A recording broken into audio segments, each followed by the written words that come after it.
Good morning. Good morning. The time for convening having arrived. The Senate will come to order, please. At this time, I will ask all unauthorized persons to exit the chamber.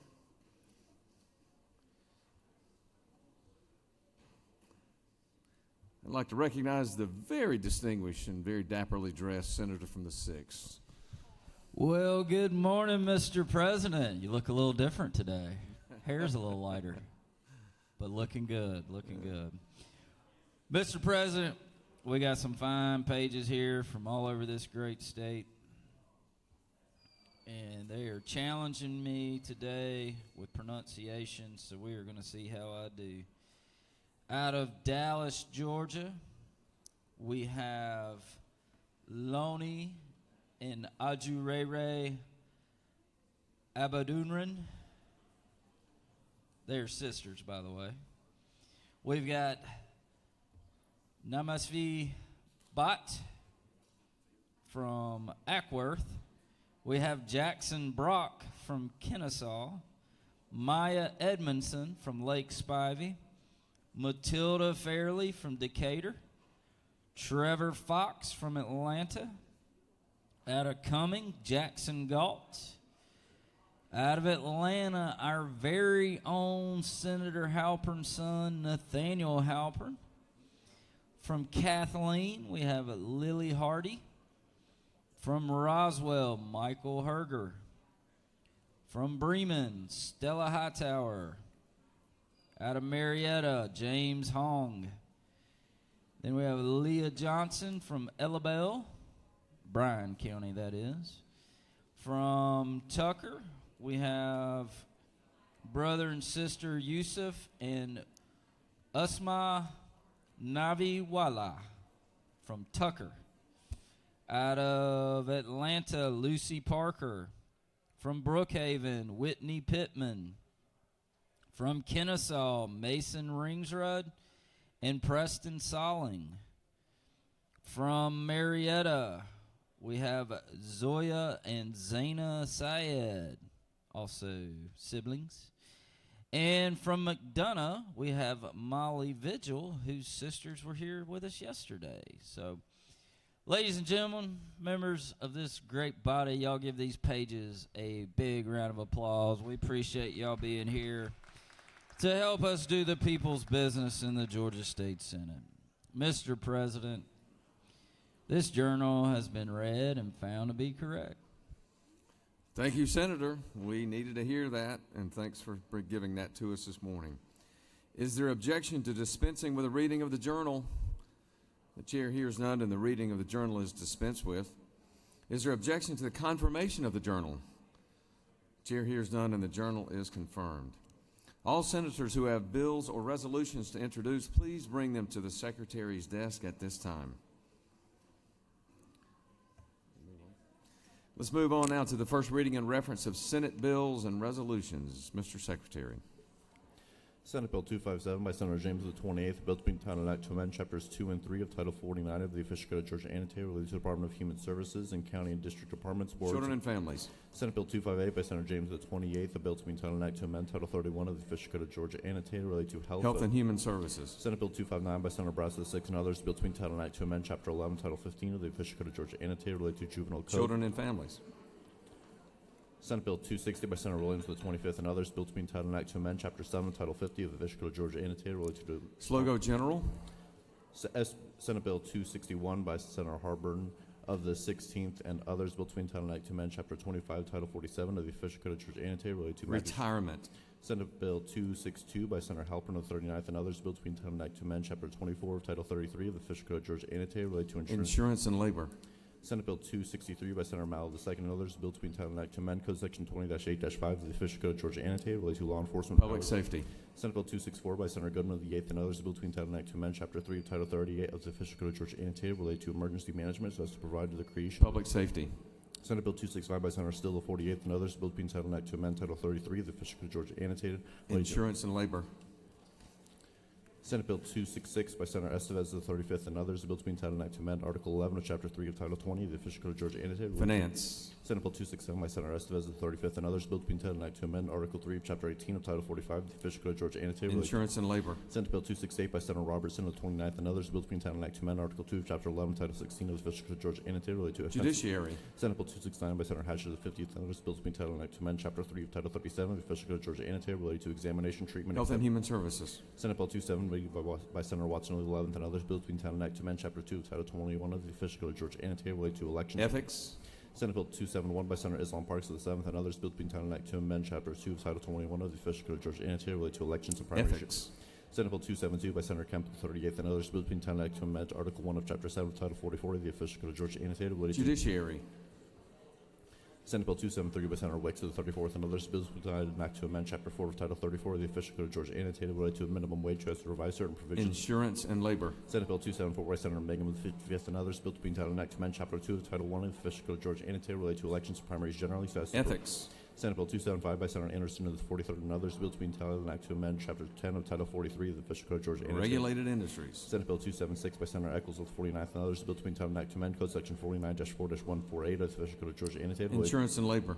Senate Bill 277 by Senator Tillery of the 19th, a bill to be entitled an act to amend Chapter 5 of Title 26 of the official code of Georgia annotated related to drug abuse treatment and education programs. Health and Human Services. Senate Bill 278 by Senator Harrell of the 40th and others, bill to be entitled an act to amend Chapter 2 of Title 26 of the official code of Georgia annotated related to standards, labeling, and Agriculture and Consumer Affairs. Senate Bill 279 by Senator Strickland of the 42nd and others, bill to be entitled an act to amend Article 1 of Chapter 9 of Title 434 of the official code. Judiciary. Senate Bill 280 by Senator Anna Vitarte of the 31st and others, bill to be entitled an act to amend Article 7, Chapter 5, Title 40 of the official code of Georgia annotated related to Judiciary.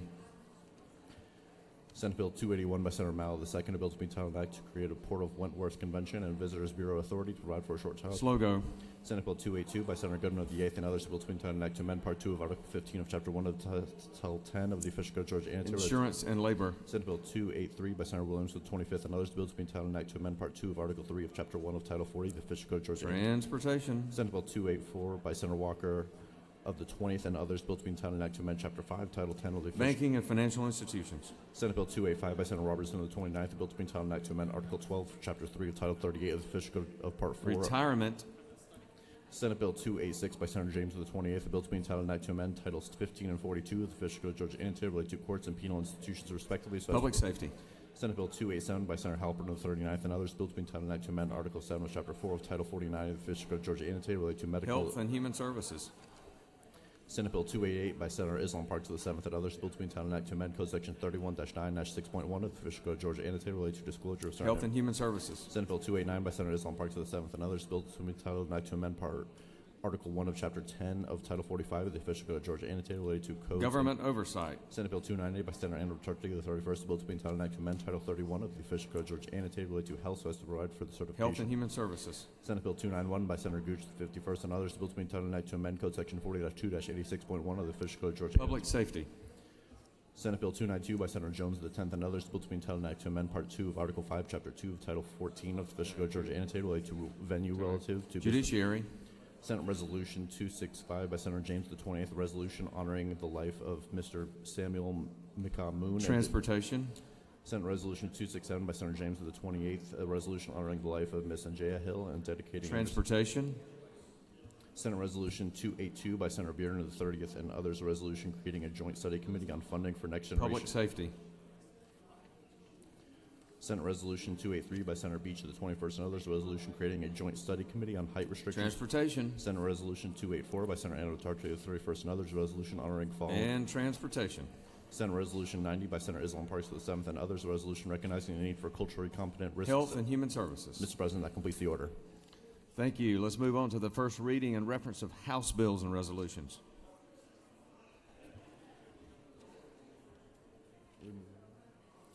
House Bill 14 by Representative Carpenter of the 4th and others, bill to be entitled an act to amend Article 3 of Chapter 3 of Title 50 of the official code of Georgia annotated related to other state symbols. Economic Development.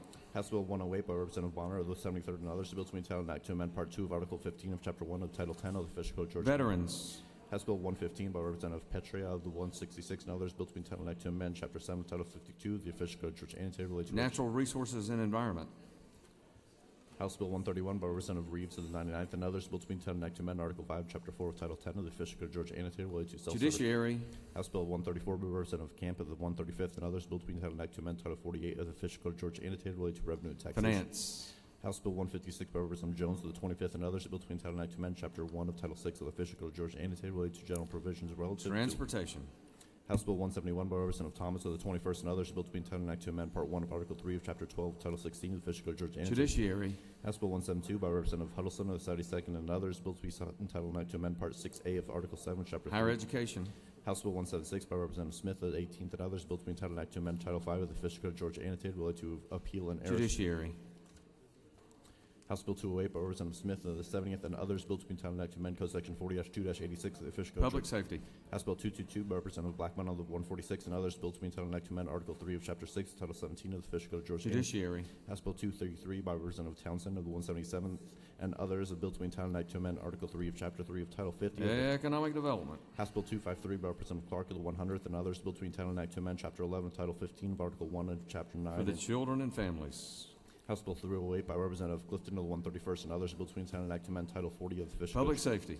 House Bill 392 by Representative Martin of the 49th and others, bill to be entitled an act to amend Chapter 5B of Title 15 of the Judiciary. House Bill 410 by Representative DeLoca of the 167th and others, bill to be entitled an act to amend Title 33 of the Official. Insurance and labor.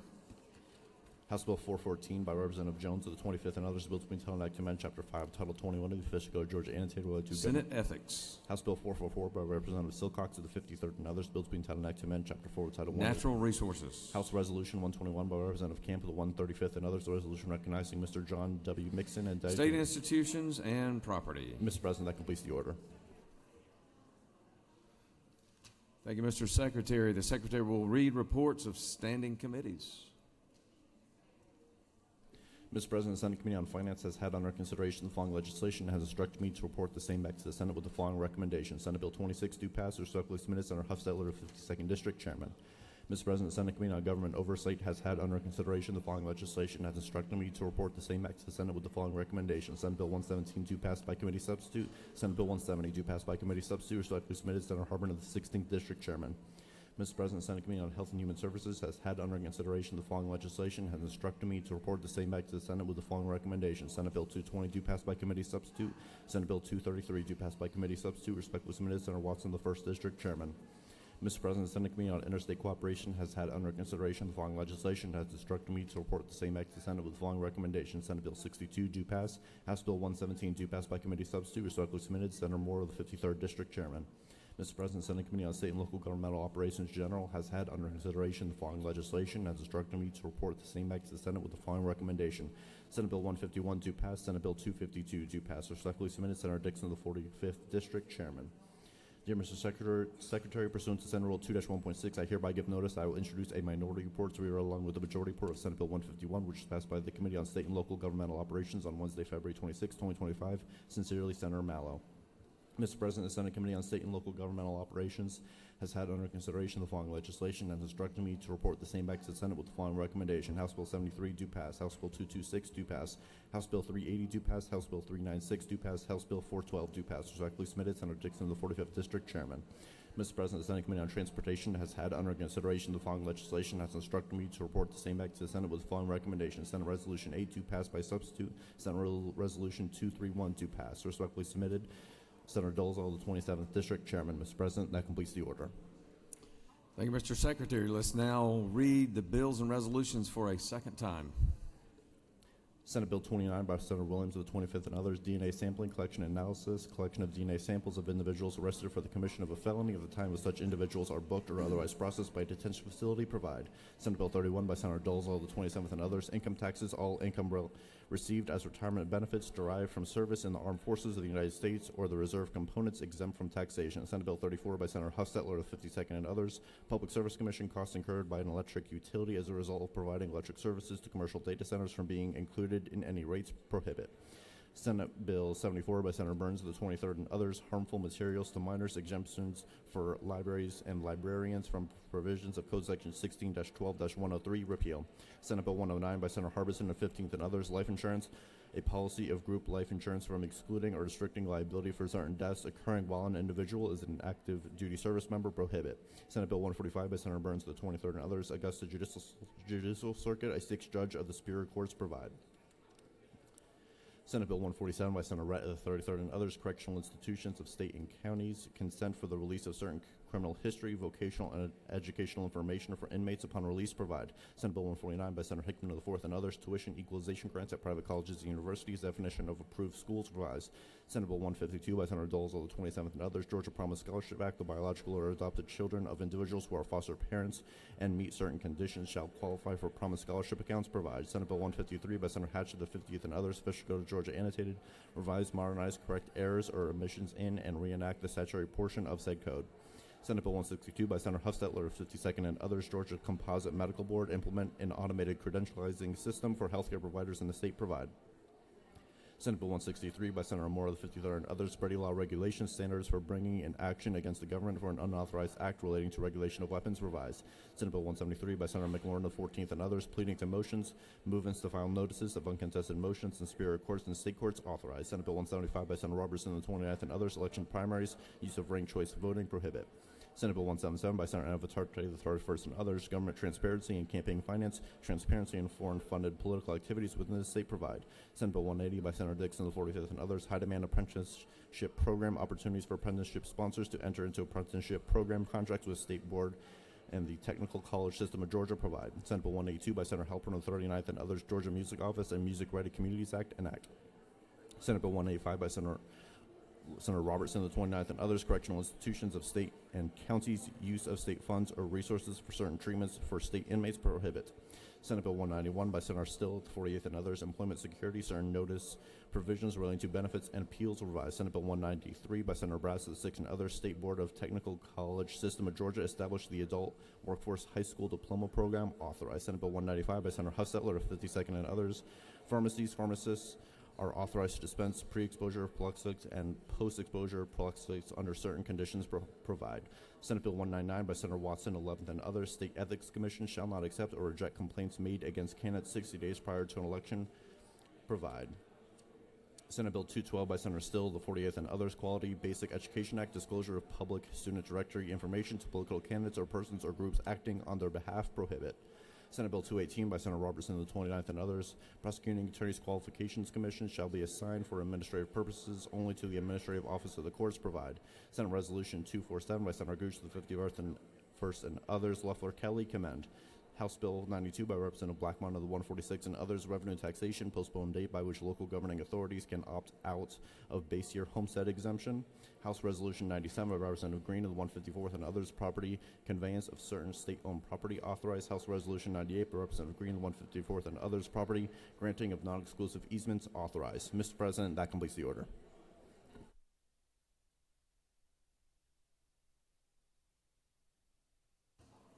All right, thank you, Mr. Secretary. I know that was a long list, but you got through it valiantly. All right, for the moment we've all been waiting for this day, it's time for the morning roll call. Are there any motions to excuse? Any motions to excuse? Chair recognizes the senator from the 2nd, distinguished senator from the Savannah. Well, thank you, Mr. President. I would like to ask for unanimous consent to excuse the senator from the 41st for business outside of the Capitol. So excused, senator from the 41st. Chair recognizes the senator from the 33rd. Thank you, Mr. President, and good morning, y'all. I ask for unanimous consent to excuse the senators from the 21st, 52nd, and 35th. And Senator from the 21st, 52nd, and 35th, all excused without objection. also the 43rd. And the 43rd. Thank you, Senator. Any other motions to excuse? Chair recognizes the senator from the 48th.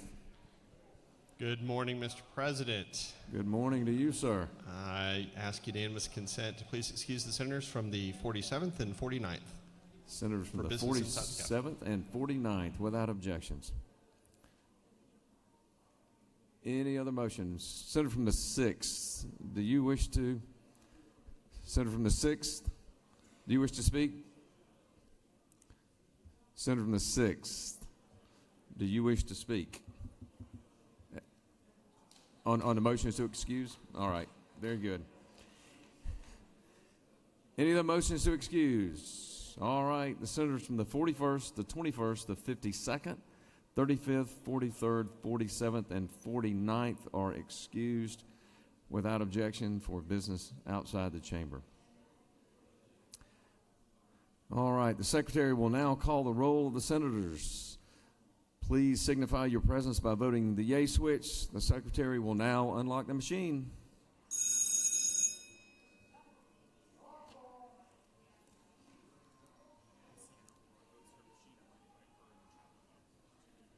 Okay.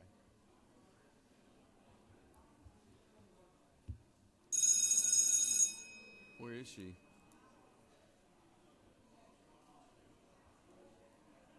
Oh, there she's over there. Jack, she's over there. She's. Oh, come on.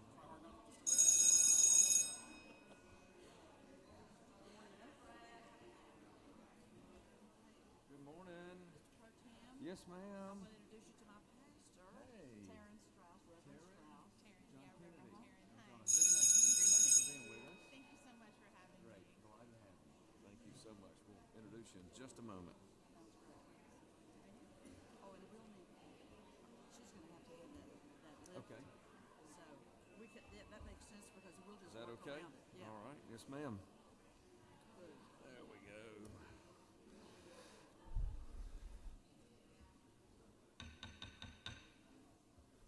All right, it's now time for our morning devotion. All senators, please take your seats and cease all audible conversation.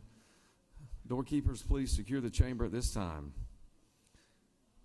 It's my pleasure to recognize the distinguished senator from the 36th District to lead us in the Pledge of Allegiance and to introduce the chaplain of the day that she has brought to us this morning. Thank you. Let's rise and do the salute to the flag. I pledge allegiance to the flag of the United States of America and to the republic for which it stands, one nation, under God, indivisible, with liberty and justice for all. And now the Georgia flag. I pledge allegiance to the Georgia flag and to the principles for which it stands, wisdom, justice, moderation, and courage.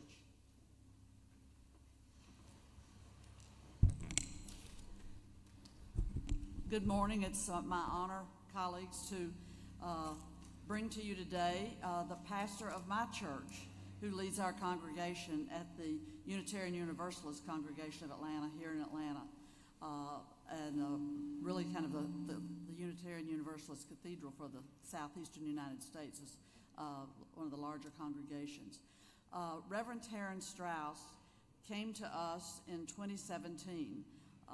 She has a rich background, including working with the issues around AIDS and HIV as a former education director.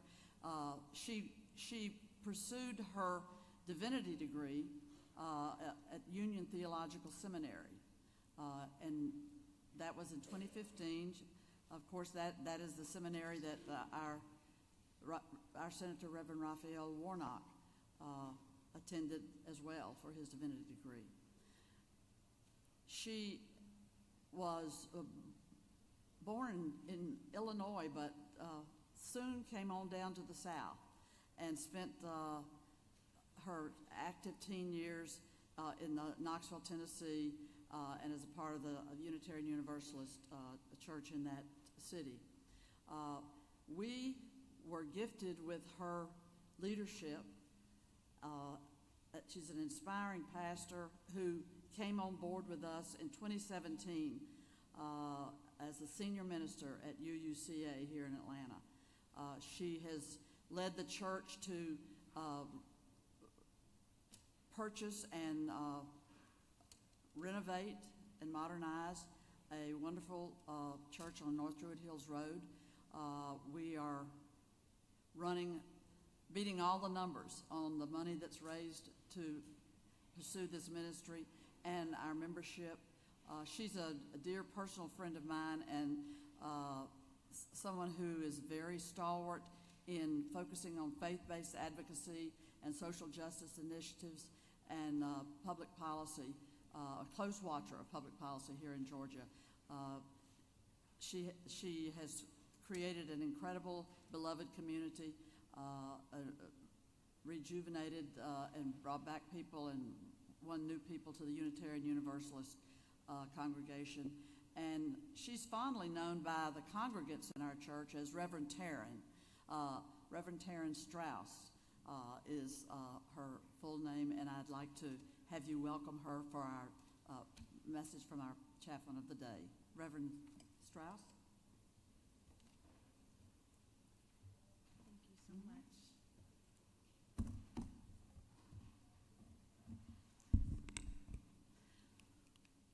Well, good morning. Good morning. I am so glad to be with you on this beautiful morning in Georgia.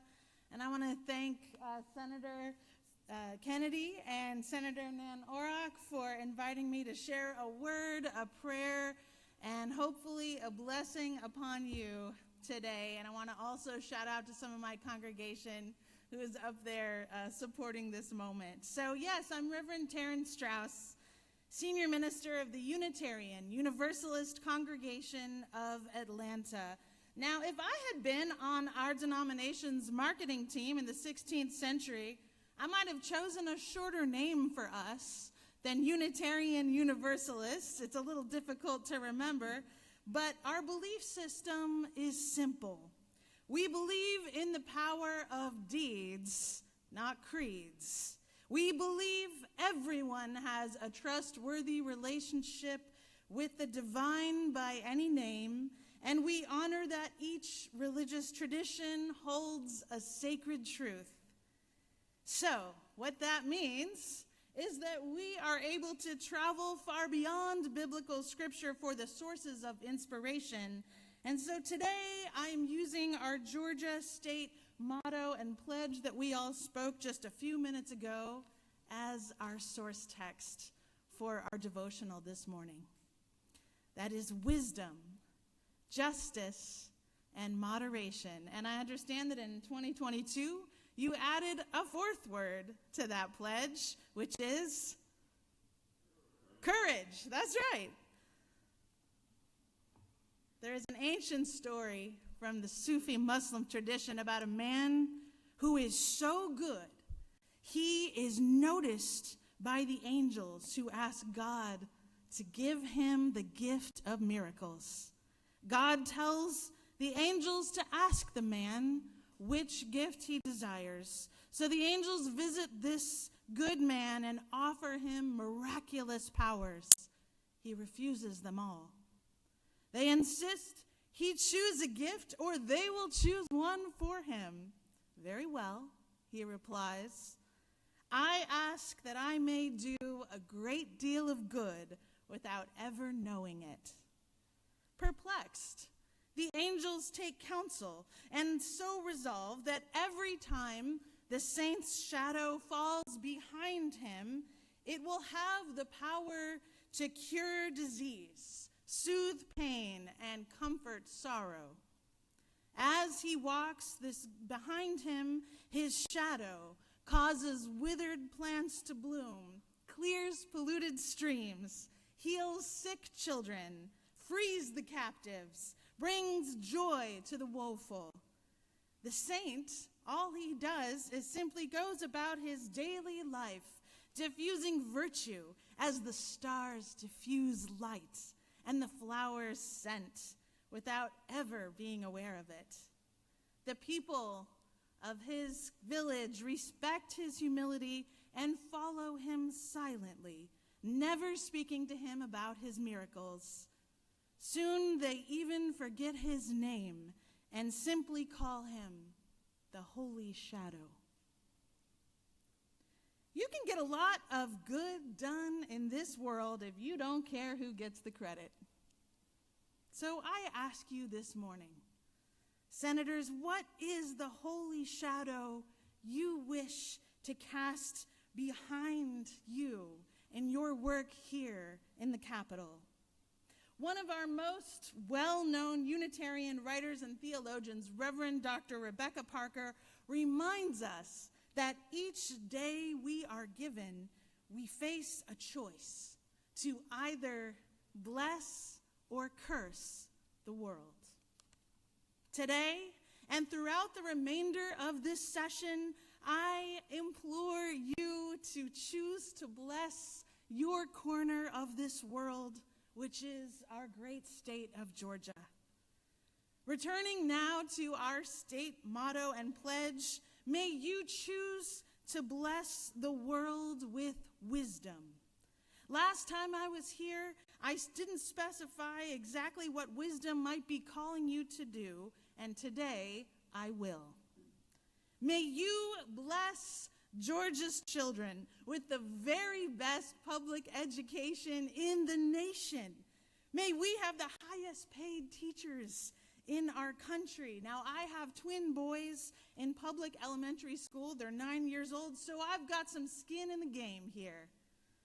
May you choose to bless Georgians with pathways to fulfilling jobs that can support the monumental cost of living we have seen explode across this last decade. Let us move onward now to justice. Choose to bless Georgia with a justice system that upholds the worth and dignity of all Georgians.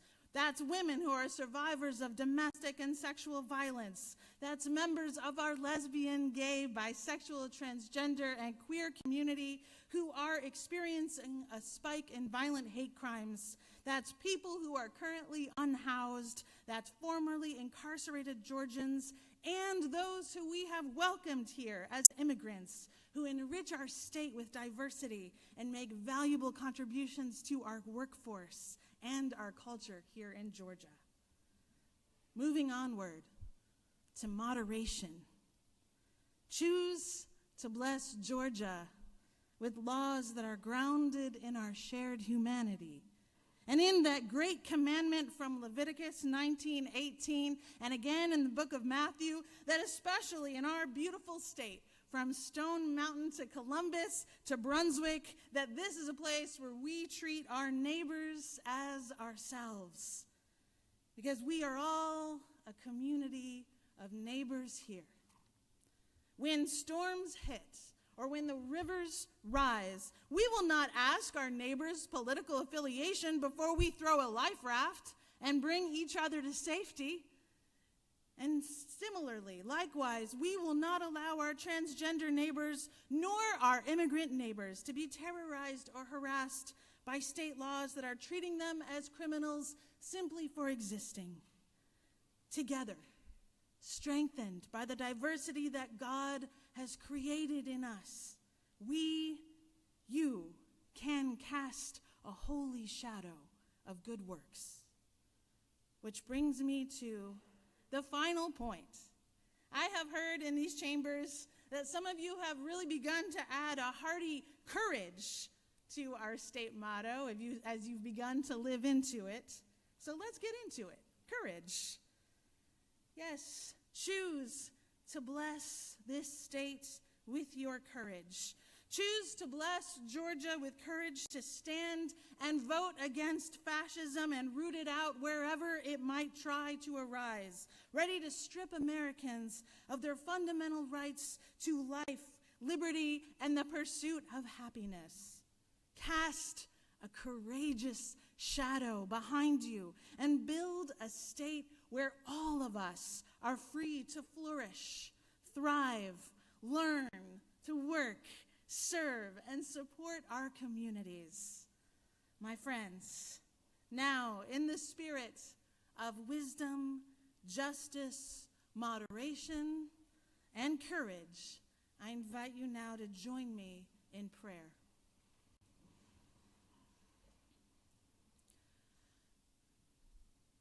Spirit of life, God of love, be with these good people today. Bestow upon them a miraculous capacity for good works, so they may cast a long shadow behind them, so the rest of us may walk in their wisdom, justice, moderation, and courage.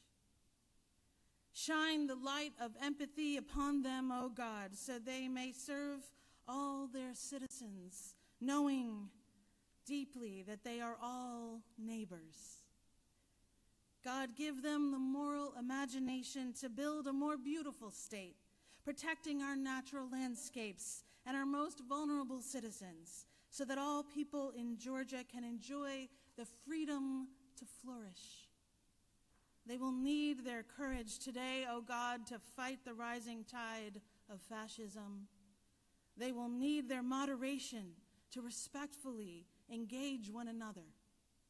They will need justice in their solidarity with the people of Georgia to pass laws that can either harm or heal. They will need their wisdom as they fulfill the call of serving their communities. May these public servants cast a holy shadow and do more good for Georgians than they could ever know. In your sacred and holy name, we pray. Amen. Thank you.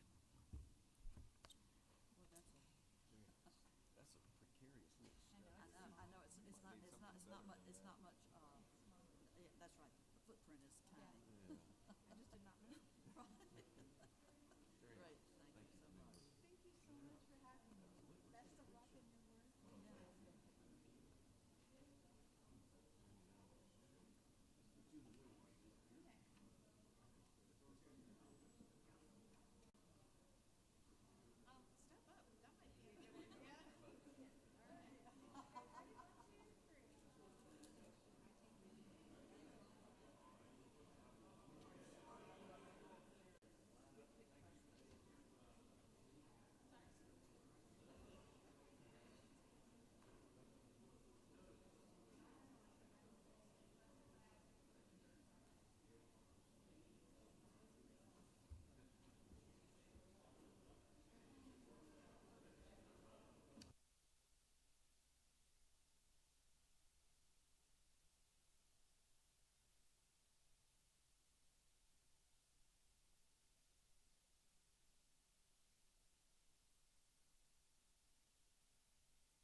we've got some special guests with us today.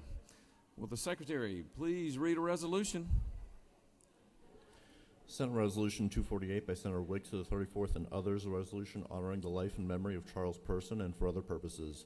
Whereas Charles Person, a native of Atlanta, Georgia, and one of the youngest original freedom riders, dedicated his life to the pursuit of civil rights, justice, and equality for all Americans. And whereas as a courageous advocate for desegregation, Charles Person joined the Freedom Riders in 1961 at the age of 18, enduring physical violence and grave danger and a steadfast commitment to challenging segregation.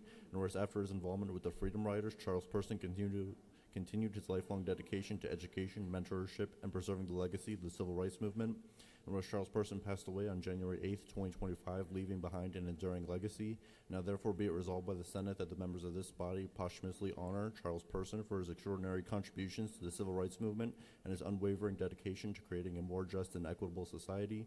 And be it further resolved that the members of this body extend their deepest condolences to Charles Person's family, friends, and all who were inspired by his work. Mr. President, that completes the order.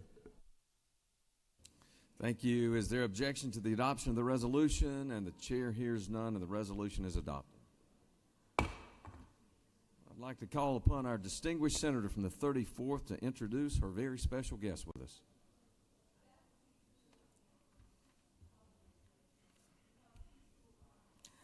Thank you, Mr. President. Good morning, colleagues. Today, as we continue to honor Black History Month, by honoring Mr. Charles A. Person, the youngest freedom rider in 1961 Freedom Rides. Just at 18 years old, Charles Person became the youngest member of the original Freedom Riders. In 1961, he joined a courageous group of activists traveling the segregated South, including cities like Atlanta, Athens, and Augusta, facing ruthless, hostile, discriminative, and physical violence. He remained steadfast in his message to challenge segregated and injustice. His fight extended beyond desegregation.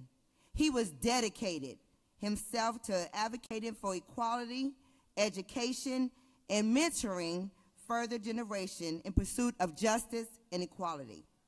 Charles Person's commitment to service did not end with civil rights activists. He was honorably served the United States Military Corps during Vietnam. Charles Person contributed to the civil rights movement. Even though he passed away in January 2008, 2025, his courage, determination continued to inspire Georgians and Americans alike.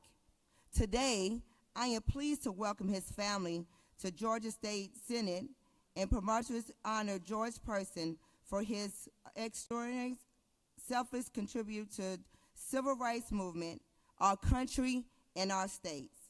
Let us extend our deepest condolence to his family, friends, and all those touched by his legacy.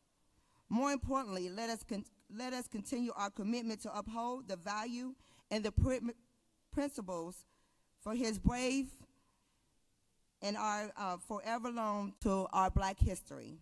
Thank you.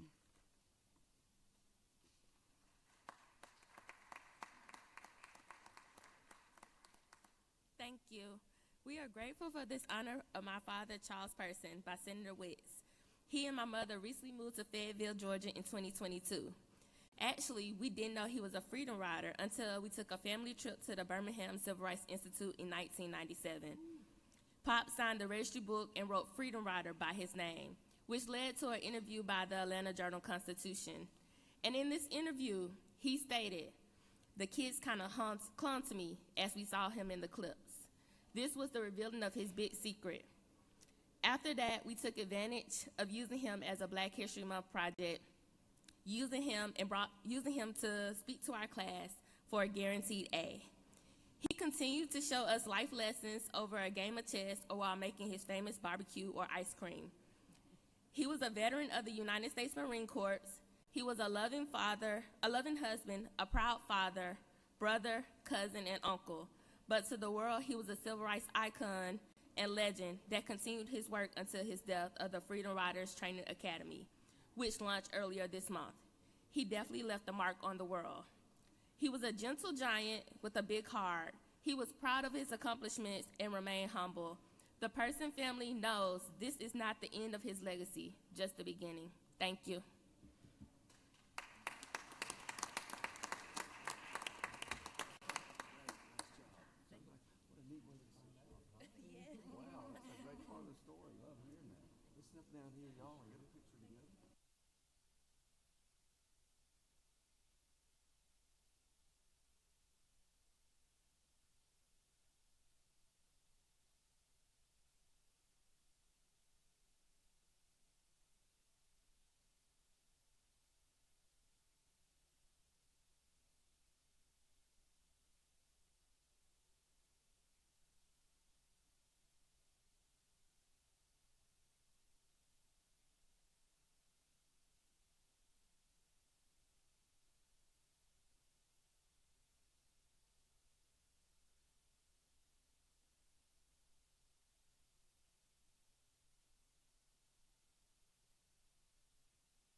Are there any unanimous consents? Chair hears none. Does any senator wish to rise on a point of personal privilege?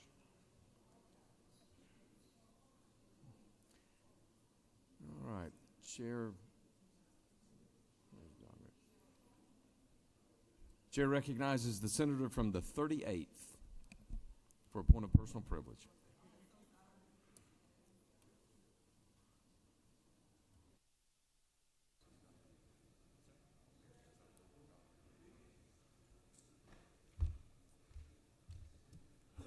Good morning, colleagues. Thank you, Mr. President.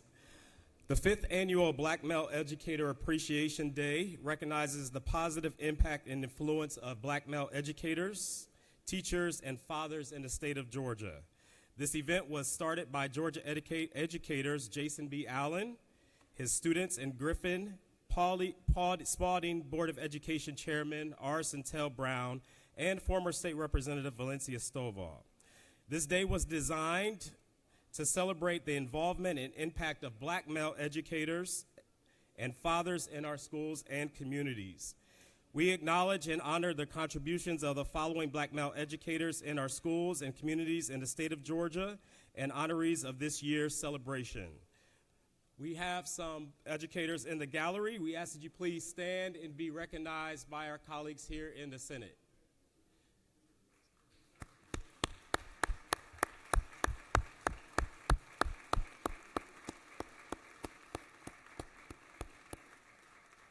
Mr. President and colleagues, we know the impact that having a black male educator has on not only black students, but all students. And so I just want to take a moment to thank you all so much for the impact that you're making in our community to make our communities better, safer, and more enjoyable for our families. So thank you so much for being here. Thank you. Senators yielded the well. Chair recognizes the senator from the 33rd.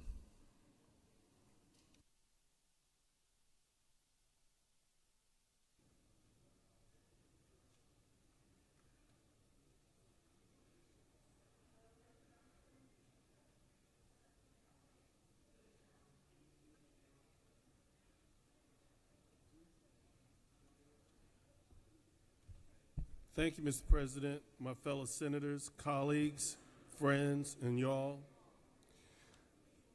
Good morning, esteemed colleagues. It is a true honor to stand before you today as we welcome an extraordinary group of individuals to the heart of our state, the Georgia State Capitol. Today we celebrate the work and impact of DJs, disc jockeys, music DJs, those who play an instrumental role in shaping not only the soundtracks of our lives, but also the very culture that defines us. We are joined by over 50 men and women from across the state of Georgia, and even one DJ who has traveled all the way from the great city of Chicago. These talented individuals are here today because they share a common purpose to continue the rich tradition of music and community building that has brought people together for decades. I want to take a moment to recognize one individual whose vision and hard work has made today possible, Dee Hill. Dee's dedication to coordinating this gathering, bringing together DJs from all corners of Georgia, is truly commendable. It is through her passion and tireless efforts that we stand here today united by the power of music and the culture it creates. DJs are often unsung heroes in the music industry. They are the ones who decide what tracks make it to the airwaves, who can turn a song into a hit, and who have the ability to set the tone for a generation. A single DJ can make or break a record, and they hold the power to shape the sounds that become iconic. They are the curators of culture, weaving together different genres, rhythms, and stories into a collective sound that unites us all. But beyond just spinning records, DJs bring people together. They are the heart of celebrations at the forefront of movements in many ways. They serve as cultural ambassadors. Whether it's through the radio show, a club performance, or community event, DJs play a pivotal role in connecting music to each other. Today we gathered here today at the Capitol. Let us take a moment to reflect on the power of music and the significant impact that DJs have in our lives. It is the belief that our state music scene is made stronger and more vibrant because of the talent, dedication, and energy of them. On behalf of the people of Georgia, I would like to extend my deepest gratitude to each of you, our DJs, our artists, and our community leaders for all you do. You are the heartbeat of the music industry, and it is because of you, your work, that we continue to evolve. So once again, I welcome you to the state capitol. Thank you so much, and if you're here, please stand to be recognized in the gallery.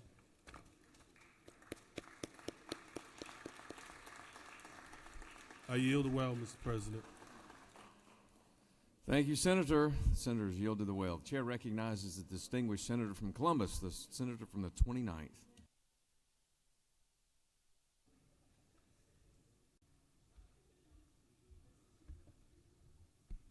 Thank you, Mr. President.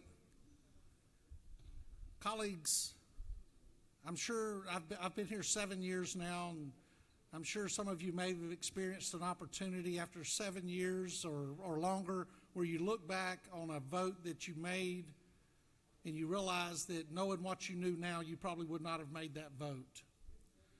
During my first term, I made a vote like that, and I regret it today.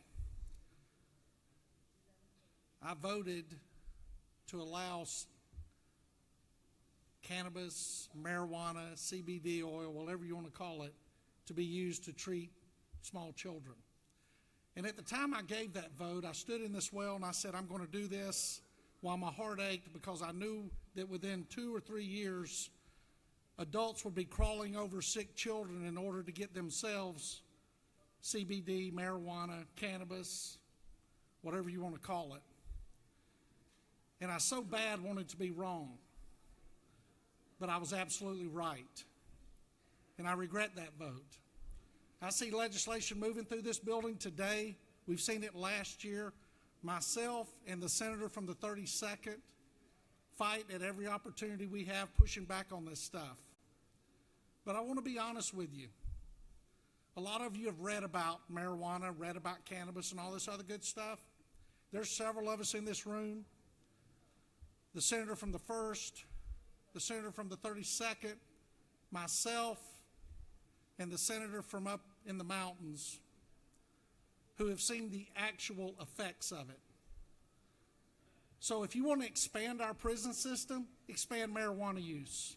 If you want to expand our jails, expand marijuana use. If you want to expand our emergency rooms, expand marijuana use. If you want to expand the DSM-5 TR and you want to expand our mental health hospitals, then expand marijuana use. If you want to make Georgia one of the most miserable places to live for my grandchildren, your grandchildren, and future generations, then expand marijuana use. I've been to California, I've been to Colorado, and I've been to Seattle for the sole purpose of looking at their marijuana industries. And I will tell you, the people in Denver that are in the homeless shelters, they're not there because of marijuana, but they cannot get out because of marijuana. Nobody wants to hire anybody that smokes marijuana. And for those of you who defend marijuana by saying, well, alcohol is legal, then you write the prohibition bill for alcohol and I'll be happy to sign with it. But I'm telling you, marijuana, cannabis, whatever you want to call it, is destroying other states, and it will destroy the great state of Georgia. And I will never, ever, ever vote for any legislation that expands the use of marijuana in the state of Georgia. Thank you, Mr. President. I yield the well. Thank you. The senator has yielded the well. We've got a few more points of personal privilege. We're going to take just a quick break to allow for the introduction of the Doctor of the Day. I want to call on the distinguished senator from the 14th.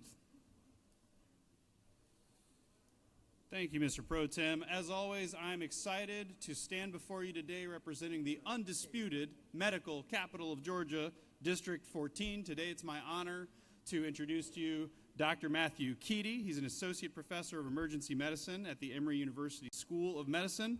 In his 25-year academic career, he primarily focused on outstanding clinical care to patients who present to the emergency departments in our health system. In 2018, he was named the Executive Vice Chair for Operations with administrative responsibilities for over 100 physicians and advanced practice providers who provide clinical care in 4 emergency departments. His research interests stem from clinical dilemmas encountered in emergency departments that focus on the delivery of health care to patients. Please help me give a warm welcome to Dr. Keaty.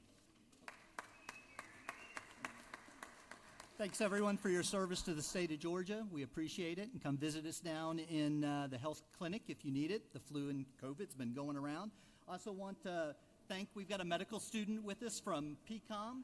He's looking to go into rural emergency medicine. So if you're interested in talking to, or not emergency medicine, but rural medicine, if you're interested in talking to the medical student, come down. He'll be more than happy to chat your ear off, all right? Thanks, everyone.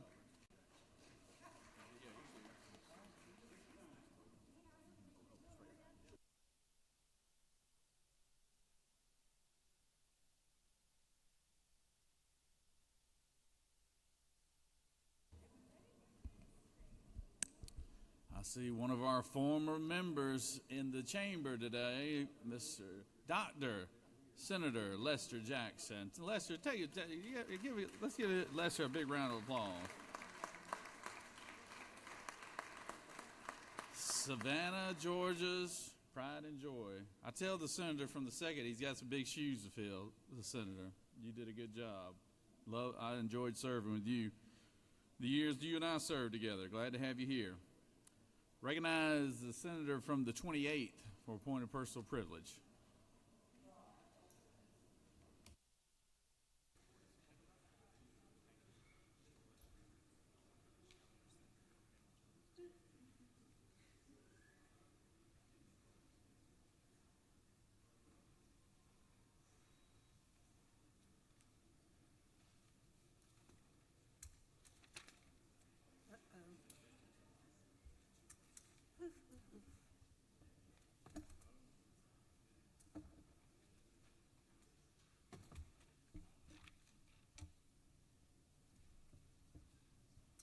Thank you, Mr. President.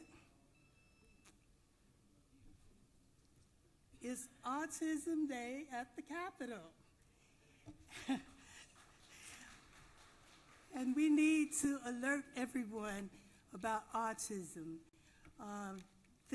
Many of the young people are misunderstood, and they are often bullied and brutalized by either the police or some teachers at the school because they don't understand anything about it. But autism disorder affects communication, behavior, and social interaction.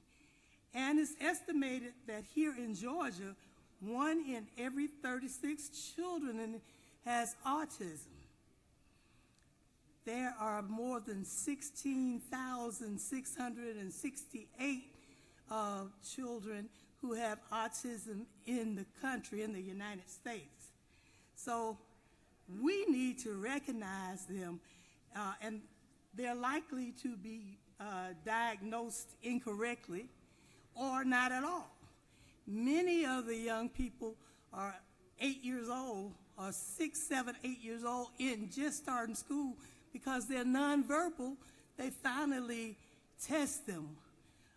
We had our lieutenant governor who, in the past, Casey Cagle, recognized this, and he worked with Autism Speaks, and I was happy to sign on as the #1 signer to make sure that we screen our young people.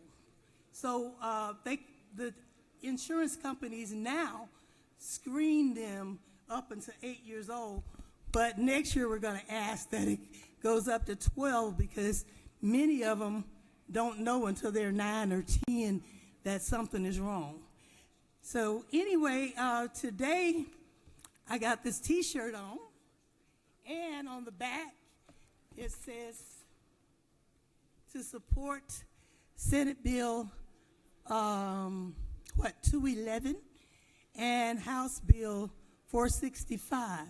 And that is what we're promoting today at a free Savannah Day food sampler in room 216 starting at 1 o'clock. So if you want some seafood and you want to know more about our autistic children who are here in Georgia, please, please go down and get some information. My bill, and I hope that everyone will vote for it, is about putting a ban on autistic children, because we had 2 young men to be killed, one in Douglas County that I represent and one in DeKalb County last year, by the police because they were frailing their arms and running around. One had taken their clothes off. He had even been in the armed forces. He had been out only 3 weeks, and they were both killed immediately because people did not understand them. So we want to put a ban on them, and then we want a 1-800 number. That's what the other one is about. Like the Maddie's call, we would like one because they do drift off and walk away, and nobody knows where they are. And then when we find them, they're often either dead or hurt badly. So my time is up, and so happy to see all of you here today. I know our senator, former senator from Savannah, is helping us with this food today for seafood. So please, I'm going to give a disclaimer. I'm allergic to seafood, and I don't like plastic. So I didn't do this. They brought it to us. Enjoy. And please, please vote for Senate Bill 211. Thank you very much. And I'm going to try to get down. I have 2 knee replacements. Let's see. Thank you.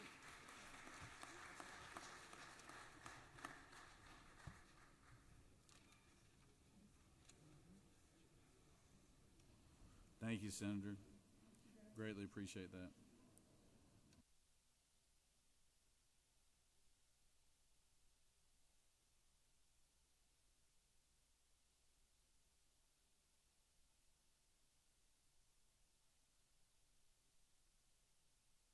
Recognize the Senator from the 53rd for a point of personal privilege.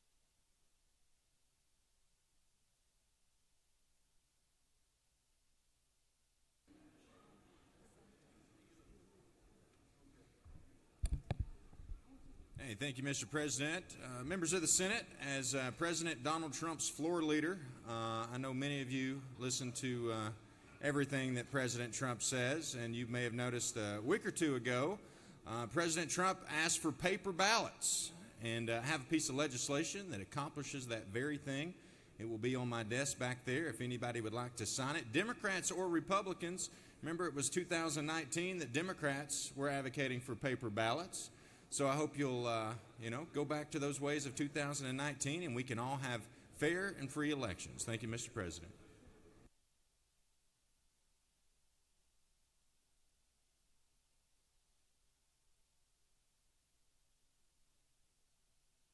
Recognize the senator from the 51st for a point of personal privilege.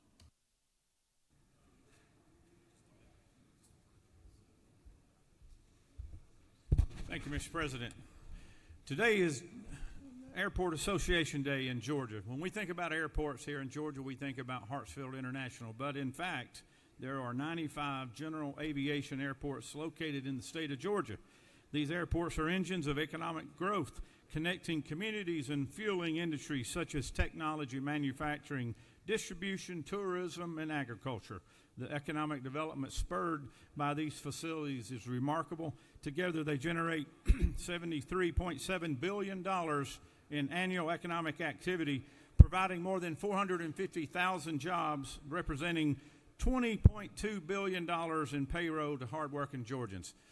Senators, I want you to know they're in the building today. We want you to give them a warm welcome. We have a few of them in the gallery at this time. So thank you, everyone that's here from the Georgia Airport Association. We'll talk to you in a little bit.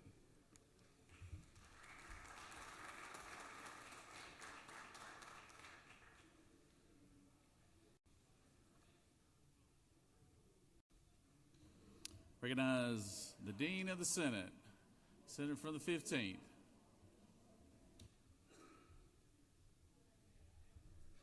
Thank you very much, Mr. President. I was upstairs and my secretary called and said that Jordan High School is in the gallery. If Jordan High School is in the gallery, will you please stand? Please stand and be welcomed by the Georgia State Senate. These are members of the Jordan High School in Columbus, Georgia. Please remain standing until we give you a round of applause. Thank you very much. Thank you. Thank you, Mr. President. Yes, sir. Recognize the senator from the 56th.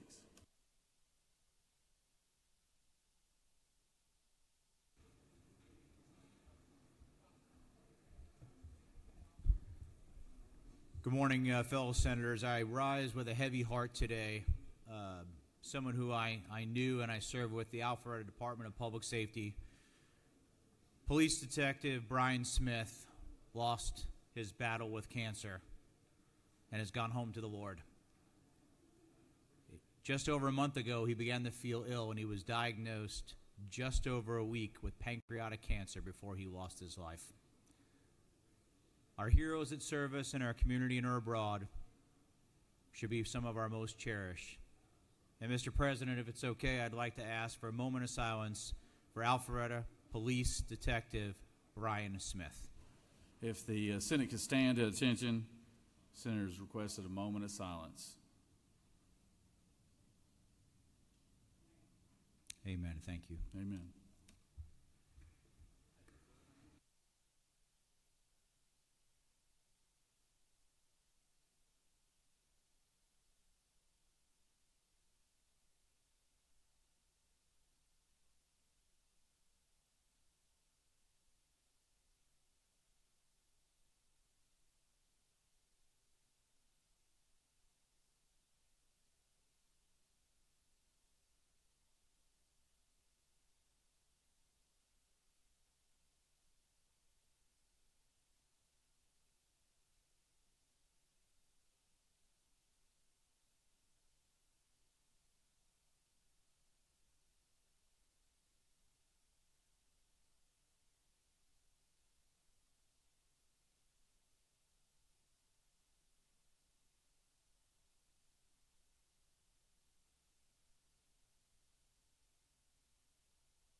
Senator from the 2nd, are you wanting a point of personal privilege? Floor is yours.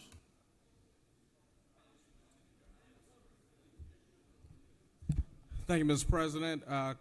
Last week I was out for a couple days, and the gentlewoman from the 39th recognized the interim president of Savannah State University. Since we have a new president coming in, Mr. President, I want to take this opportunity to celebrate our outgoing interim president, and that is none other than Ms. Cynthia Robinson Alexander, who is in the gallery. To ask her to please stand so that we can recognize her.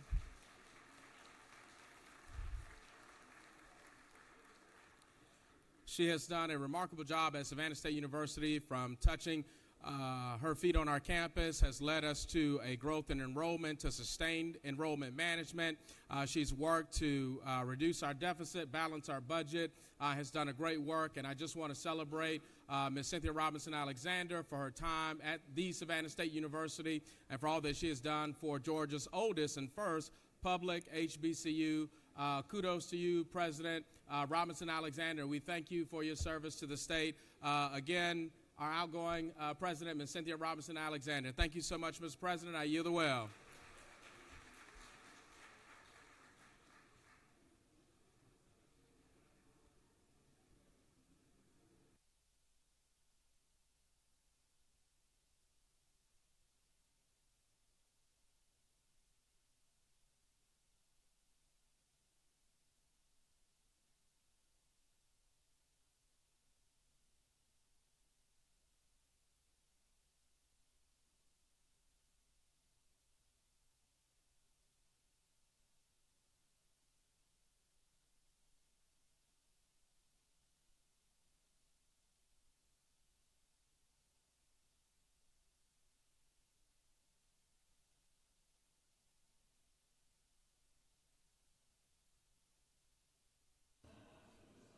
All right, does any other senator wish to speak on a point of personal privilege? All right. You have a consent calendar of privilege resolutions before you right now. Does any senator wish to remove a resolution from the consent calendar? Senator from the 10th, for what purpose do you rise? Mr. President, I ask unanimous consent to remove Senate Resolution 266 from the calendar. Secretary, read the caption. Senate Resolution 266, a resolution encouraging the development of minority-owned plasma collection centers and commending Furquan R. Stafford and other community activists and for other purposes. That completes the order, Mr. President. Senator, we'll move SR 266 to rules. Is there any other objections to the local consent calendar? Chair hears none. The resolution on the consent calendars are adopted.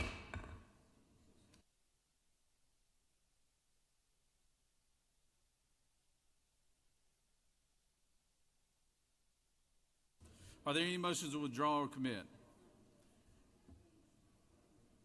You have before you a consent calendar of local bills. Ms. Secretary, have any objections been filed for any of the bills on the local consent calendar? Mr. President, no objections have been filed. Is there objection to agreeing to the report of Committee on State and Local Governmental Operations, which is favorable to the passage of the bills on the local consent calendar? Chair hears none. The report of the committee is agreed to. Questions on the passage of the bills on the local consent calendar? All those in favor will vote yea. Opposed, nay. Secretary, unlock the machine.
On the passage of the bill, the yeas are 48, the nays are 0. This bill having received on the local consent calendar, having received the requisite constitutional majority, is therefore passed.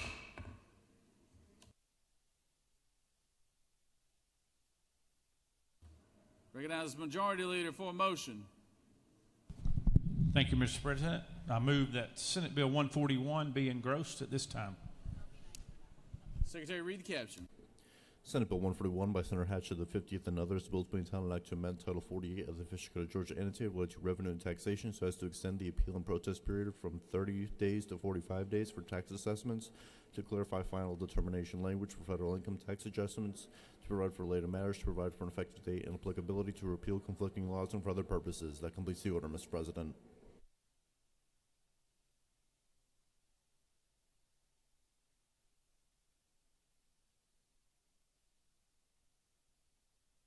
The Majority Leader has moved that Senate Bill 141 be engrossed. Is there objection?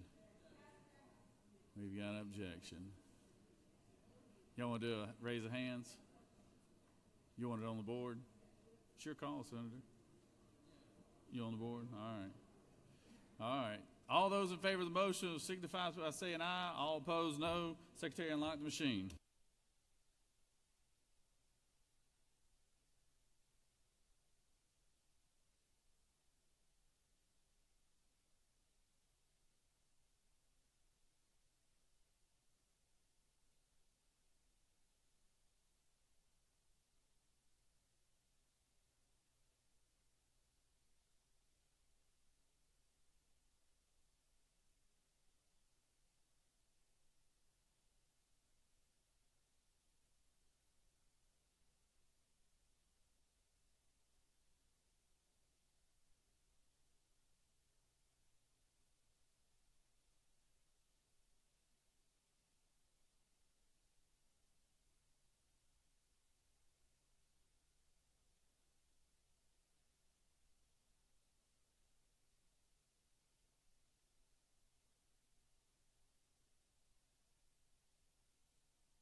On the motion, the yeas are 29, the nays are 21, and this motion has prevailed.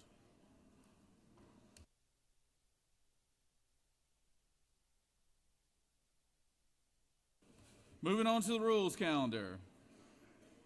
Senate Bill 42. Secretary, read the caption.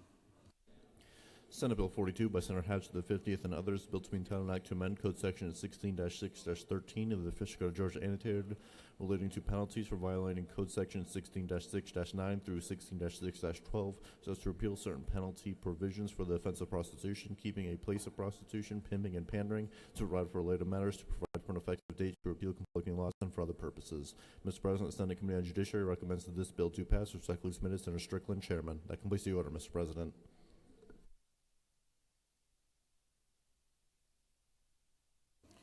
Recognize the Senator from the 50th. Speak to the bill.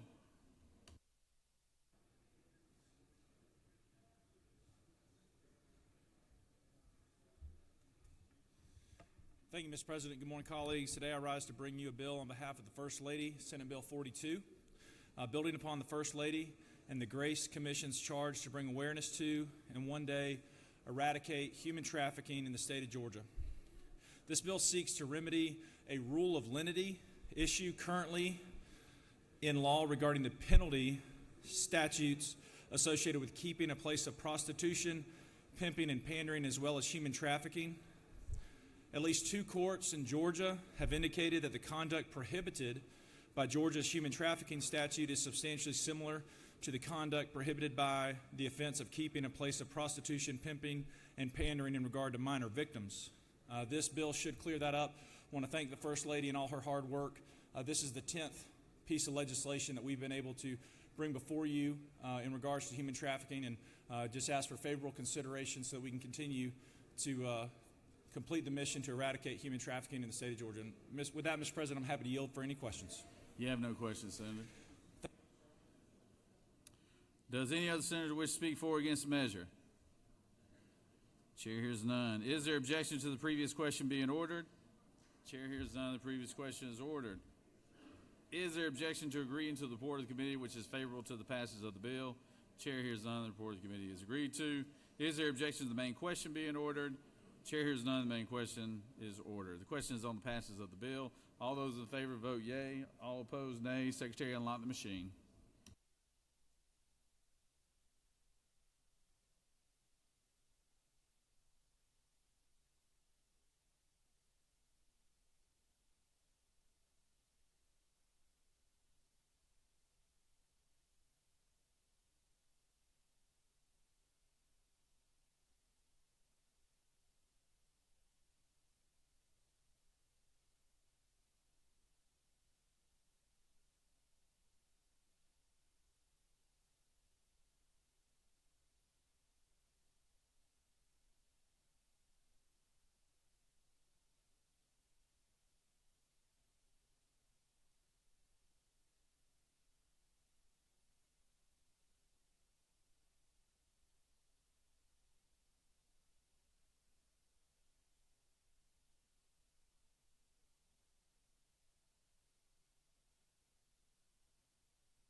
On the passage of the bill, the yeas are 50, the nays are 0. The bill, having received the requisite constitutional majority, is therefore passed. Moving on, Senate Bill 101. Secretary, read the caption. Senate Bill 101 by Senator Robertson, the 29th, and others. The bill to be entitled an act to amend Chapter 12, Title 31 of the Official Code of Georgia annotated related to control of hazardous conditions, preventable diseases, and metabolic disorders so as to require testing for Duchenne muscular dystrophy and newborn screening system, to provide for related matters, to provide for an effective date, to repeal conflicting laws, and for other purposes. Mr. President, the Senate Committee on Health and Human Services recommends that this bill do pass. Respectfully submitted, Senator Watson of the 1st District Chairman. That completes the order, Mr. President.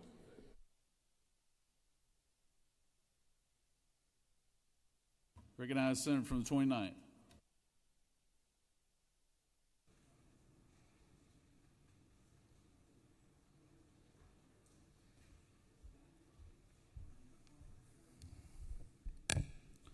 Thank you, Mr. President. Colleagues, Senate Bill 101 does one thing. It allows parents whose children are born with the disease of Duchenne muscular dystrophy an opportunity of starting to treat medically and plan out the future for their newborn babies. Currently in Georgia, when children are born with this infliction, this disease, most parents do not find out until the child is 3 to 5 years old.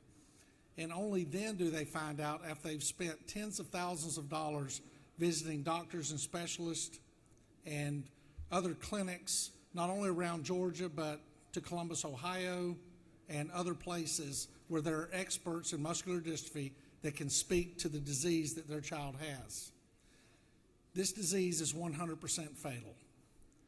Every child born with Duchenne's muscular dystrophy today will die from this type of muscular dystrophy.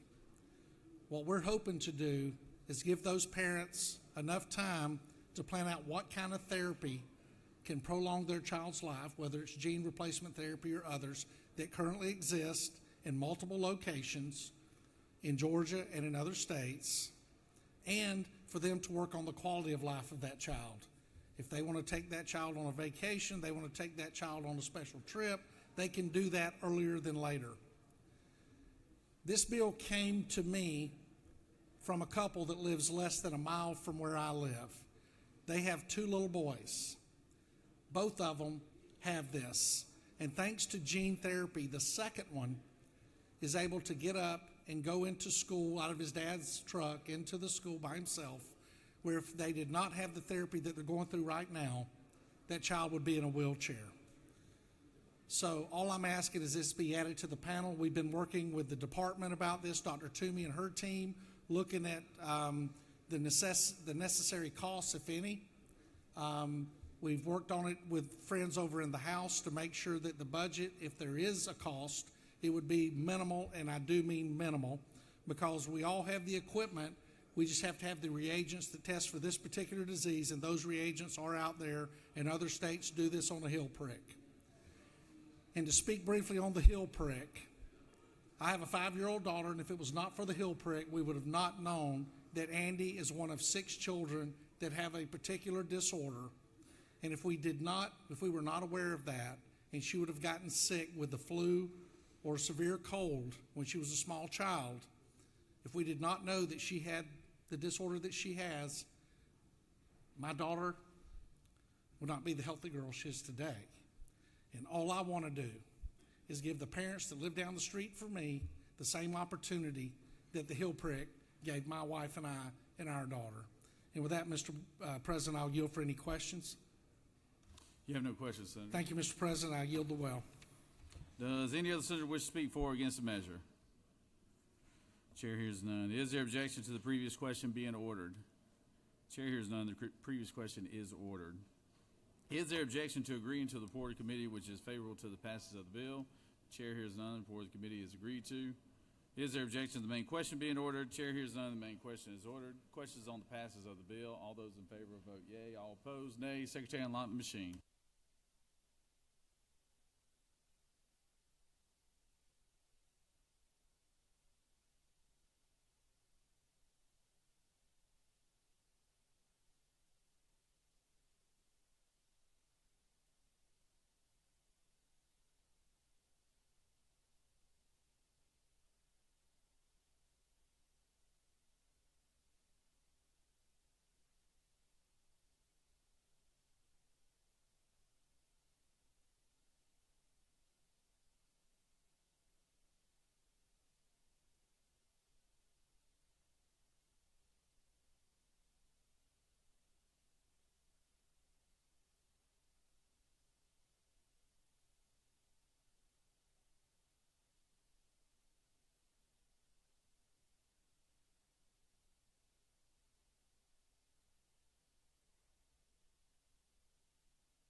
On the passes of the bill, the yeas are 46 and the nays are 4.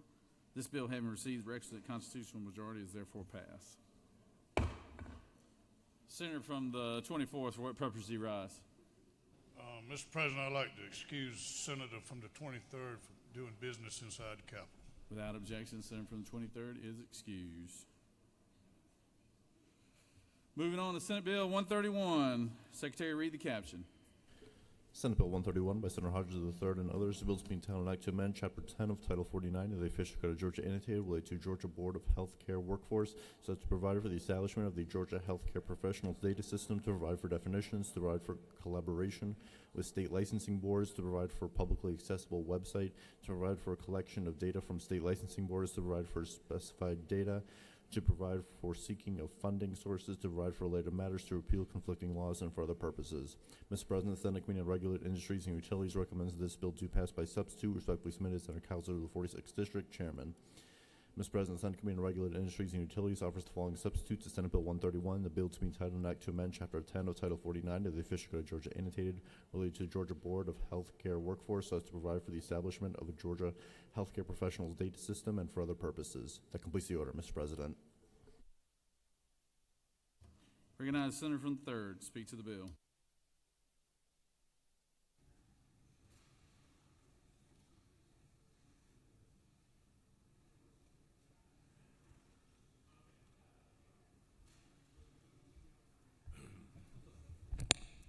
Thank you, Mr. President.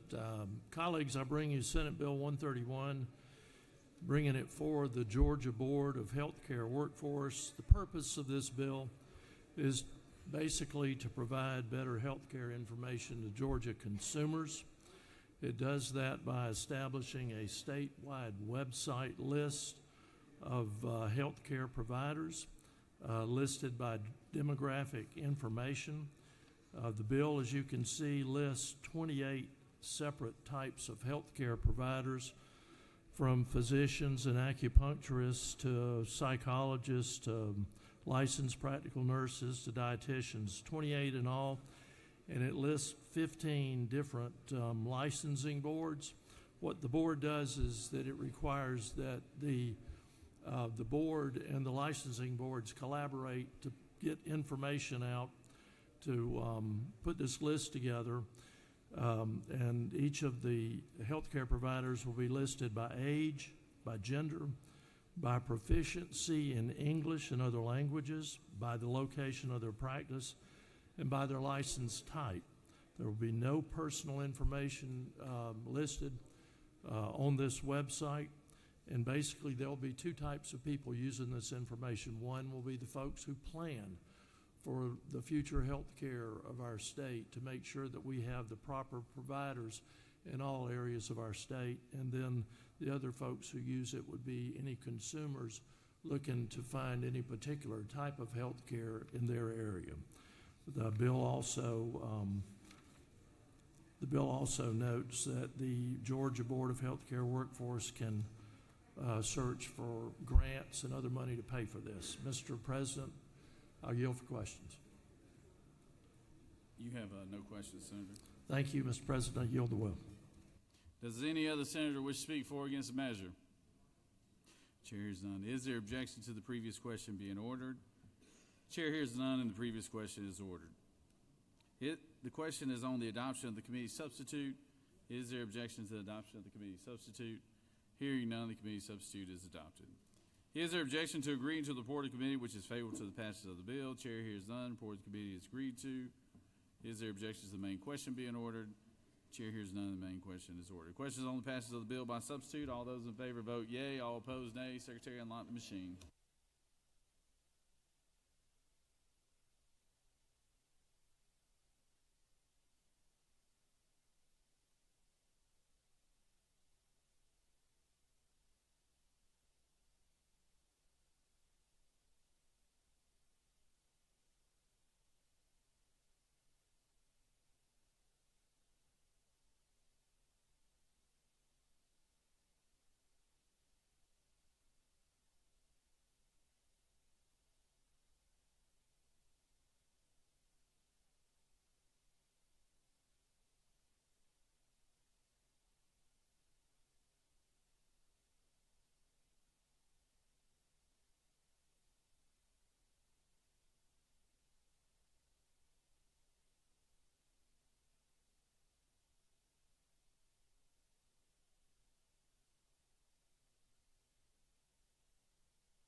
On the passage of the bill, the yeas are 49, the nays are 1. This bill, having received the requisite constitutional majority, is therefore passed by substitute.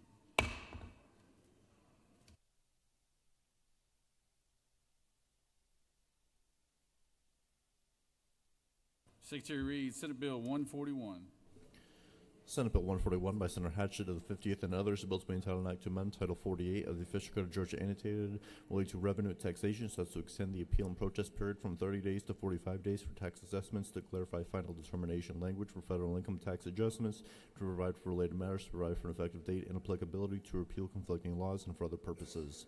Mr. President, Senate Committee on Finance recommends that this bill do pass by substitute. Respectfully submitted, Senator Huffstetler, Chairman. Mr. President, Senate Committee on Finance offers the following substitutes to Senate Bill 141, a bill to be entitled an act to amend Title 48 of the Official Code of Georgia annotated relating to revenue and taxation so as to extend the appeal and protest period from 30 days to 45 days for tax assessments, to clarify final determination language for federal income tax adjustments, to provide for related matters, to provide for an effective date, to repeal conflicting laws, and for other purposes. That completes the order, Mr. President.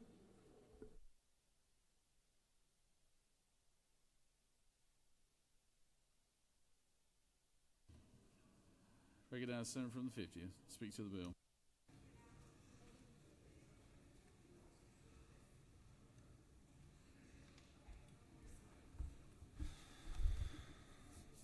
Thank you, Mr. President. I rise and bring you Senate Bill 141. This is a department bill for the DOR. Just a little background. The Council of State Taxation, or COST, regularly publishes a report that objectively assesses state statutes and regulations governing taxpayer access to independent appeals processes and the handling of procedural elements affecting taxpayer perceptions of fairness and efficiency. Right now, Georgia's grade under COST is a B-. This legislation proposes to make taxpayer-friendly changes to the tax administration to bring us up to an A. The two proposed changes are to clarify final determination language in the Georgia Code for federal income tax adjustments, and to extend the appeal and protest period in Title 48 from 30 days to 45 days for tax assessments. Mr. President, if there are no questions, I'm happy to yield the well.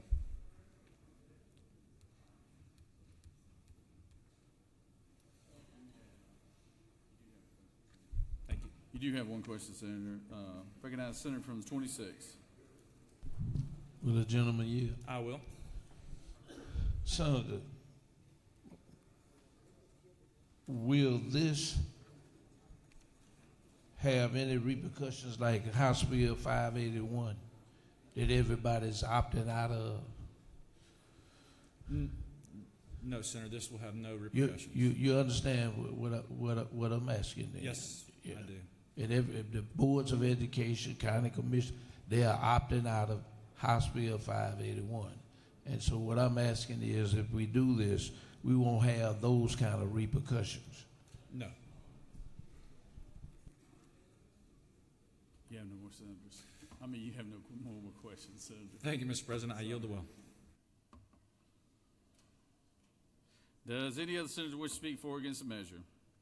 Chair hears none. Is there objection to the previous question being ordered? Chair hears none. The previous question is ordered. Question is on the adoption of the committee substitute. Is there objection to the adoption of the committee substitute? Hearing none, the committee substitute is adopted. Is there objection to agreeing to the report of committee which is favorable to the passage of the bill?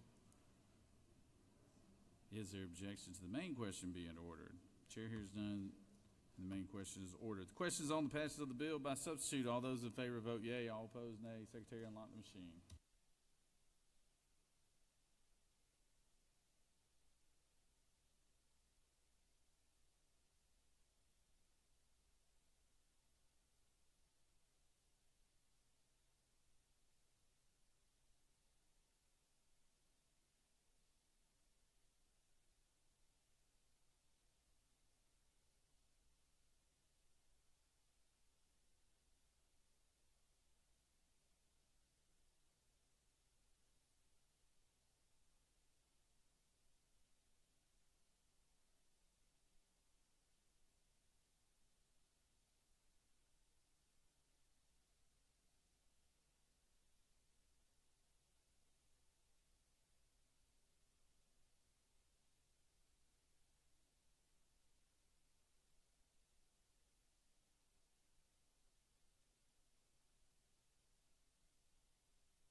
On the passage of the bill, the yeas are 51, the nays are 0. This bill, having received the requisite constitutional majority, is therefore passed by substitute.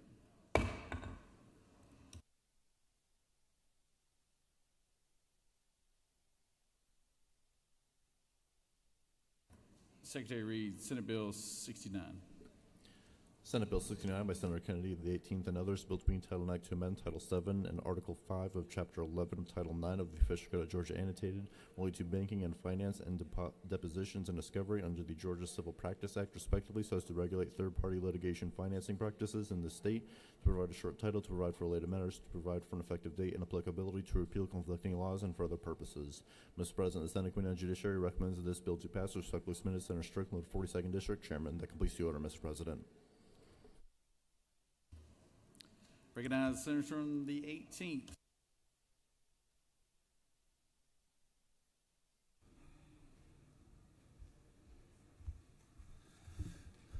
Good morning, colleagues. Almost noon, and this is our last bill of the day. This hopefully is fairly straightforward. You know, last week we passed some historic tort reform legislation that addressed a variety of topics that we covered and went into all those details concerning some unfairness in our legal system.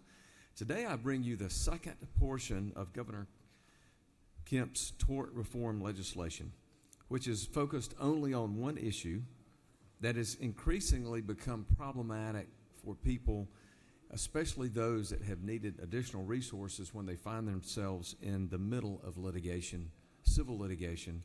And it's become problematic not just for Georgia, but also for our nation, and it's called third-party litigation financing, or sometimes called third-party litigation funding.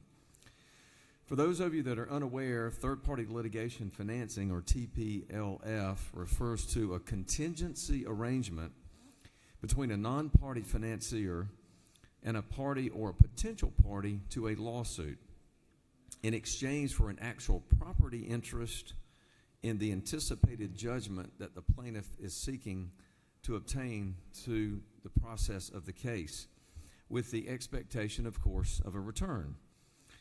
It's being a contingency arrangement means that the financier may or may not realize a return or even the recoupment of the funds that have been given to the plaintiff. TPLF largely applies only in funding arrangements with plaintiffs, as you would naturally expect. It is important to note that TPLF is not a small industry by any stretch or any standard, and it is growing annually. In 2023, analysts reported that the U.S. commercial litigation finance industry managed an estimated $15.2 billion with a B, in assets, and over $2.7 billion were committed just in the calendar year 2023. However, despite the massive scope of this industry, in Georgia, TPLF is subject only to the contract signed between the parties, and the private parties at that. There is no consumer protections for folks that engage in this type of arrangement with a TPLF funder. And cases brought in Georgia by certain citizens have alleged the wrongdoing of the TPLF funders and have resulted only in the courts recognizing that the current laws that we have on the books simply don't apply because the usury laws, which are intended to protect consumers in Georgia, don't apply, and the lender regulations don't apply to these documents as well. This results in a gap for what is essentially the same conduct as a regulated lender entities that we have legislation on, but the returns on the TPLF's investments are contingent on the outcome of the claim, and that's the distinction of these type financial vehicles versus a loan or something else that we would think of. The General Assembly can get bogged down by lawyer bills, I know, and we like to call, as we call them, but this is a consumer protection measure, and it also combats the growing foreign influence in our own judiciary. This bill in no way is aimed at removing the ability of plaintiffs to engage in this type litigation financing. It is purely ensuring that when plaintiffs, many of which are victims of wrongdoing, are not taken advantage of by bad actors who attempt to exploit the tragedy of others. Ultimately, we are not seeking to eliminate the entire practice of third-party litigation financing. This bill does not call for the abolition of that, nor does it seek to put overly burdensome regulations on it for the businesses that are legitimate. However, the rise of unregulated third-party litigation funding highlights three duties that we as legislators owe to our citizens regardless of what type of piece of legislation or proposed law comes before us. One, we have a duty to protect the integrity of the judicial system. Number two, we have a duty to protect the rights of litigants engaged within that system. And finally, we have a duty to ensure that the policy of Georgia that affects Georgians and all Americans is intentionally created by those who govern this state and the country and not by enemies abroad.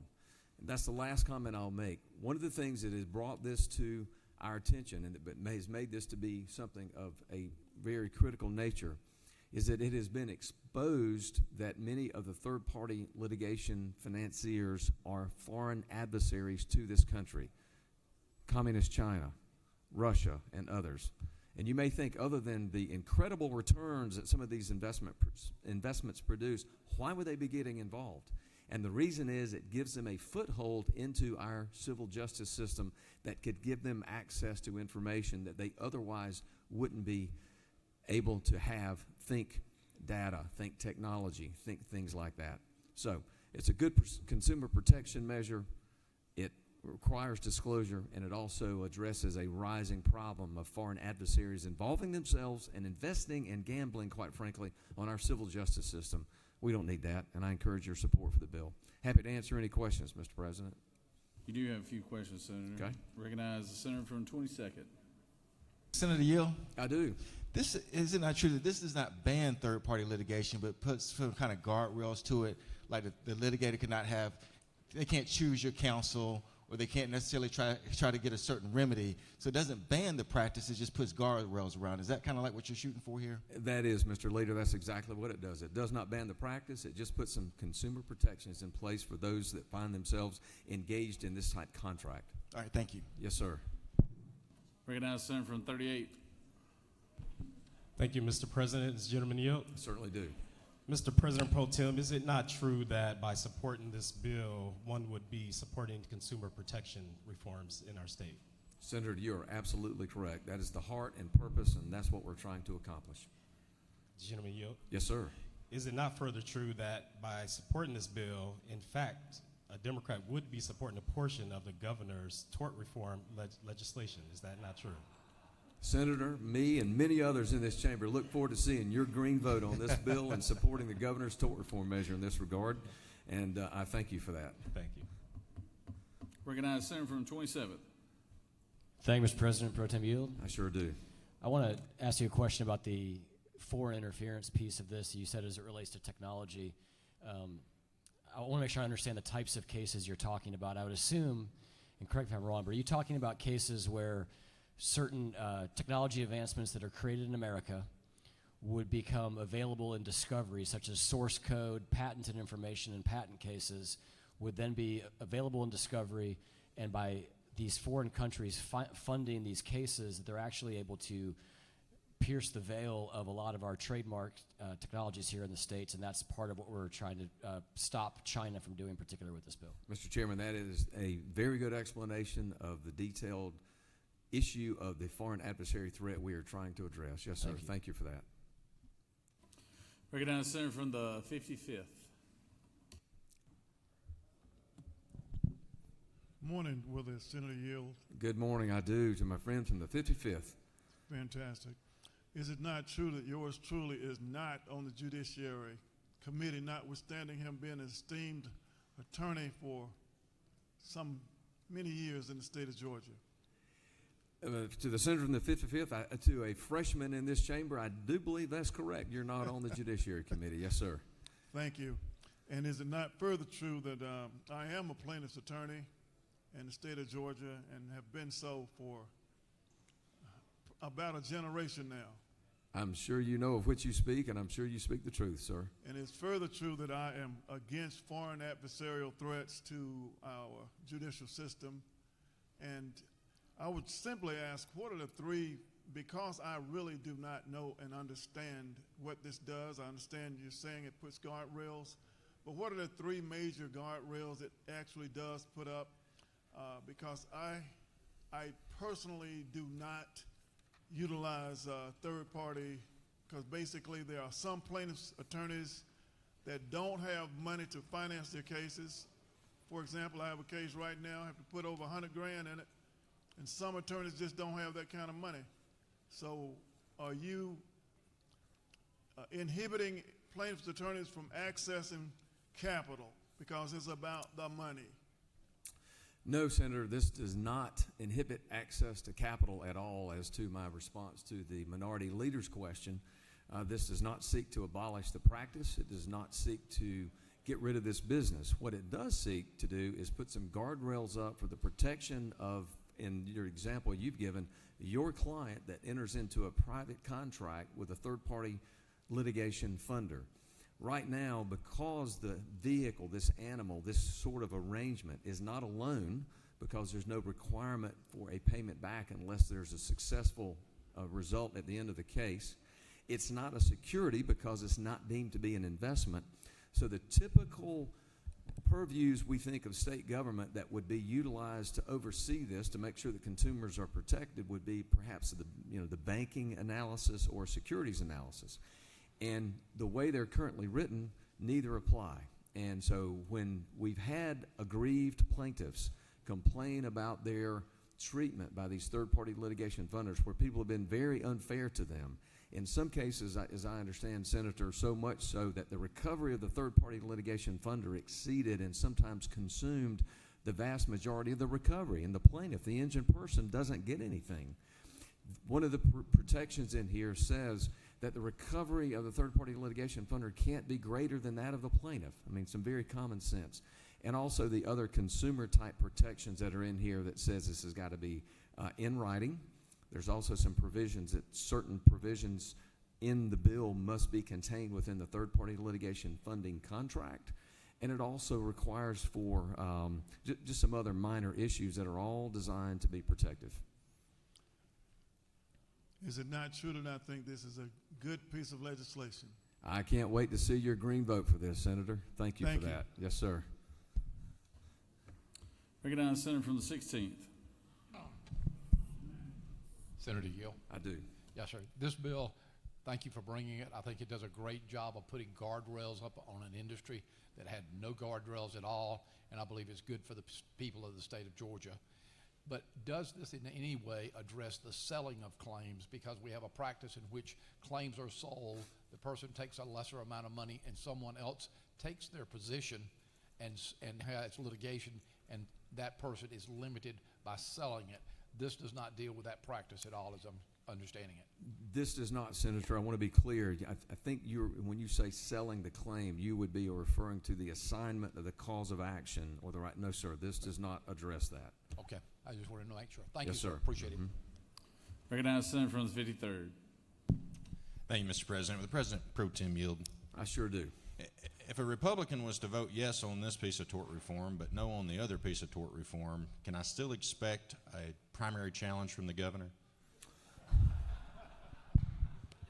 You know, Senator, that is such a layered question. I don't know that we've got time to answer that, and I don't know that I'm qualified to speak to that either, Senator, but I will tell you that a green vote on this would be appreciated. Would have been appreciated on the other one, but I'll take what I can get. Thank you. You have no more questions. All right. Thank you. I encourage your support and appreciate all the green votes I hope we get on this. Thanks. I yield the will. Does any other senator wish to speak for or against the measure? Chair hears none. Is there objection to the previous question being ordered? Chair hears none. The previous question is ordered. Is there objection to agree to the report of committee which is favorable to the passage of the bill? Chair hears none. The report of committee is agreed to. Is there objection to the main question being ordered? Chair hears none. The main question is ordered. All those in favor of the bill will vote yea. All opposed, nay. Secretary, unlock the machine.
On the passage of the bill, the yeas are 52, the nays are 0. This bill, having received requisite constitutional majority, is therefore passed.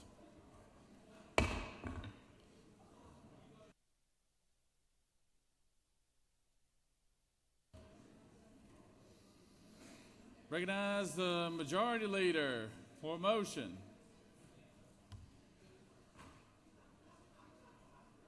Thank you, Mr. President. I move that the Senate stand adjourned until 10 a.m. on Friday, The majority leader has moved. 28th. Majority Leader has moved that the Senate stand adjourned till Friday, 10 a.m. on the 28th. Secretary, read the announcements. Mr. President, the Rules Committee will be upon adjournment in room 450 in the Capitol. At 1 p.m., the Education and Youth Committee will meet in room 450 in the Capitol. At 1 p.m., the Retirement Committee will meet in room 307 of the COB. At 2 p.m., the Natural Resources and Environment Committee will meet in Mez 1. At 2 p.m., the Judiciary Committee will meet in room 307 of the CLOB. At 3 p.m., the Regulated Industries and Utilities Committee will meet in room 450 in the Capitol. At 4 p.m., the Insurance and Labor Committee will meet in Mez 1. And at 5 p.m., the Ethics Committee will meet in room 307 of the CLOB. That completes the order, Mr. President. Recognize the Senator from 36 for an announcement. Thank you, Mr. President. Colleagues, a brief announcement.